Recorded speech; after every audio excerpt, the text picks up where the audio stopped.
à l'Assemblée universelle et l'Église des premiers-nés qui sont inscrits dans les cieux. Hébreux 12, 23.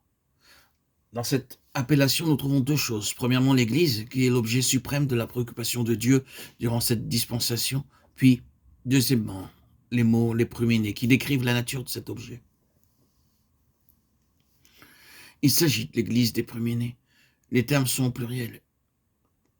Et une meilleure traduction serait l'Église de ceux qui sont les premiers-nés, dont les noms sont inscrits dans les cieux. Ainsi, la seconde partie de la déclaration donne corps à la première.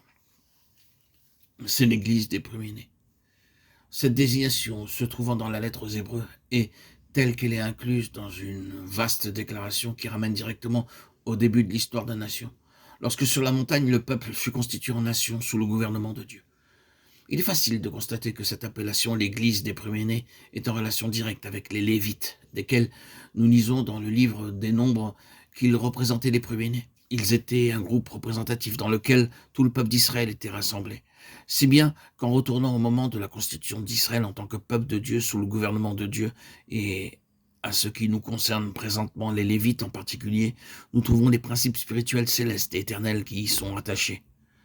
Vous serez familier avec l'objet de cette lettre aux Hébreux, et la dernière partie du chapitre 12 exprime très largement celui-ci, c'est-à-dire qu'une représentation terrestre des choses célestes, dont le but a été accompli, était en train de disparaître, ou avait disparu, qu'un grand bouleversement allait se produire, dans lequel tout ce qui n'était pas spirituel, céleste et éternel mourrait, et subsisterait uniquement ce qui n'avait pas son origine dans ce monde.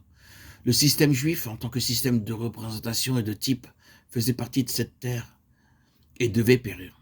Il disparut lors de la venue de Christ, mais en tant que système. Il était sur le point d'être entièrement brisé et dispersé.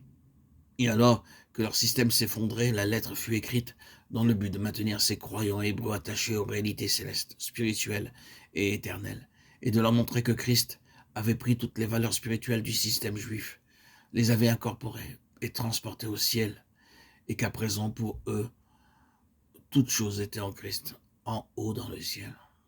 Nous voyons Jésus couronné de gloire et d'honneur, Hébreux 2:9.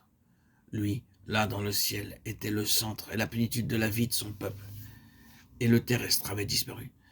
Tout cela ne nous est pas étranger, mais nous cherchons à voir les principes spirituels permanents qui ont été introduits par des figures, des types et des représentations, les images des choses qui sont dans les cieux, Hébreux 9:23, et à entrer dans la valeur de ces principes spirituels parce qu'ils perdurent. Ils sont éternels, ils sont célestes, ils sont inébranlables, immuables. Ils résistent à tout ébranlement des cieux et de la terre. Ainsi,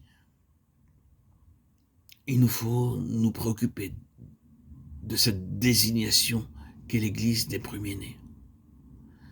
Et je me propose dans les prochaines semaines